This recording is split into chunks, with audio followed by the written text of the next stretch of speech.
a'anana ala ibadatihi wa syukri wassalatu wassalamu ala khairi anbiyaihi wa rusulihi wa ala alihi wa ashabihi alladhina yatamassakuna bi sunnati amma ba'd.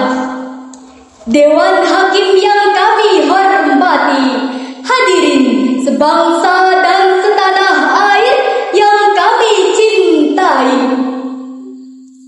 Syekh Hussein Nasr, salah satu penggagas pendidikan spiritual yang berasal dari California University, dalam bukunya The Encounterment and Nature, beliau mengungkapkan bahwa kecerdasan spiritual merupakan inti dari segala kecerdasan yang diberikan Tuhan kepada manusia.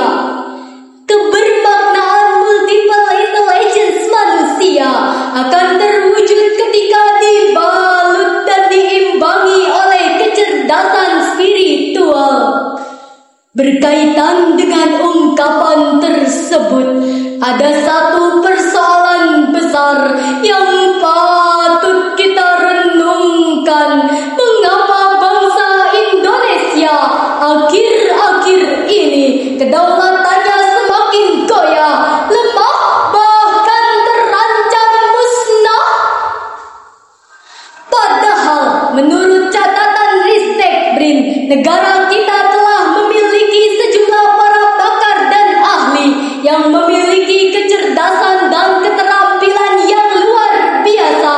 Bahkan mayoritas penduduknya, mereka memeluk agama Islam yang notabene sebagai khairul ummah. Kita lihat dalam bidang ekonomi dan kesejahteraan masih menunjukkan ribuan rakyat yang kesusahan. Dalam bidang politik masih dipertentangkan sejumlah konflik. Dalam bidang sosial budaya malah bermunculan gerakan rasisme budaya dan bahasa. Bahkan dalam bidang agama yang semestinya menjadi sumber kedamaian malah justru memicu munculnya radikalisme dan terorisme. Betul hadirin? Oleh karena itu, melihat betapa pentingnya penguatan spiritualitas dalam konteks toleransi antar sesama, pada kesempatan kali ini kami akan menyampaikan sebuah syarahan dengan judul Toleransi Antar Sesama untuk Memperkuat Spiritualitas, dengan landasan Al-Quran Surah Ali Imran ayat 146. A'udzu billahi minasy syaithanir rajim.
dengan menyebut nama-Mu ya Allah, yang Maha Pengasih lagi Maha Penyayang. Dan betapa banyak nabi yang berperang didampingi sejumlah besar dari pengikutnya yang bertakwa. Mereka tidak menjadi lemah karena bencana yang menimpanya di jalan Allah. Tidak patah semangat dan tidak pula menyerah kepada musuh.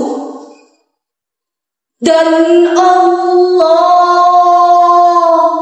mencintai orang-orang yang sabar. Dewan Hakim yang kami hormati, hadirin sebangsa dan setanah air yang kami cintai. Secara ijmali, ayat ini berkaitan dengan kritikan dari Allah terhadap para pengikut Nabi di saat perang Uhud yang mentalnya mendadak lemah dan ketakutan setelah mendengar ocehan musuh Islam bahwa Nabi Muhammad telah terbunuh. Namun demikian, jika kita analisis lebih dalam, menurut kajian Sababun Nuzul, ayat ini memberikan penguatan terhadap orang-orang yang beriman tentang redaksi kisah yang terbaik. Hal ini sebagaimana diperkuat oleh Abu Ja'far yang dikutip pula oleh Imam At-Tabari dalam tafsirnya At-Tabari, bahwa ayat ini sekaligus menceritakan kepada orang-orang yang beriman tentang mental para pengikut Nabi terdahulu yang memiliki mental baja, gigih berjuang bersama para nabinya, pantang mundur apalagi kabur dari musuh-musuhnya demi kekuatan dan kemenangan bangsa dan agamanya. Hala fa'altum kama kana ahlul fadli wal ilm min atba'il anbiya'i qablakum yaf'alunahu idza qatala nabiyyuhum. Tidakkah kalian melakukan hal yang sama seperti orang-orang hebat dan berilmu? Mereka tetap setia berjuang bersama nabinya hingga kematian menimpa nabinya. Hadirin rahimakumullah, mafhum muwafaqahnya ayat ini mengokohkan hati kita supaya memiliki mental spiritual yang kuat dan tangguh dalam menghadapi berbagai rintangan dan tantangan, sebagaimana dicontohkan oleh kelompok Ribiyun dalam Al-Quran tadi. Siapakah kelompok Ribiyun itu? Para ahli nahwu aliran Basrah, mereka membaca kalimat Ribiyun bukan Robiyun untuk menekankan makna al-muqassisina fi ibadati rabbihim, yakni mereka yang senantiasa mengaitkan dan mengedepankan Allah dalam segala urusan dan persoalan. Maka wajarlah jika kelompok ini digambarkan oleh Al-Quran, mentalnya tak pernah gentar di saat menghadapi lawan, apalagi berjiwa lemah dan mudah menyerah. Lebih baik mati berkalang tanah daripada hidup bercermin bangkai. Kontekstual ayat ini, jika bangsa Indonesia memiliki spiritual yang tinggi seperti kelompok Ribiyun, kami yakin seberat apapun musibah dan ujian yang dihadapi akan tetap kuat dan kokoh dalam menghadapinya. Walaupun konflik politik yang terus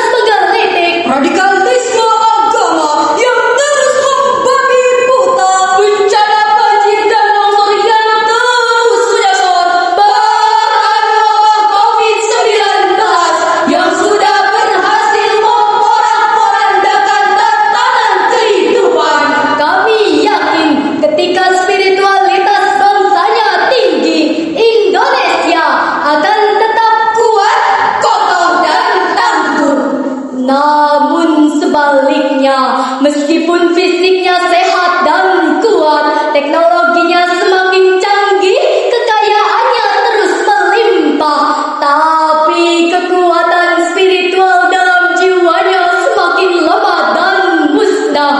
Kami yakin sedikit ujian pun akan mengorbankan kebangsaan dan kedaulatan bangsanya.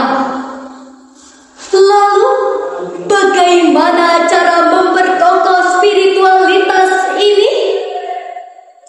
Sebagai jawabannya, mari kita sama-sama renungkan firman Allah dalam Al-Quran surah Al-Ahqaf ayat 13.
Mereka tetap istiqomah dalam pendiriannya, maka tidak ada rasa khawatir bagi mereka, dan mereka tidak pula merasa ketakutan.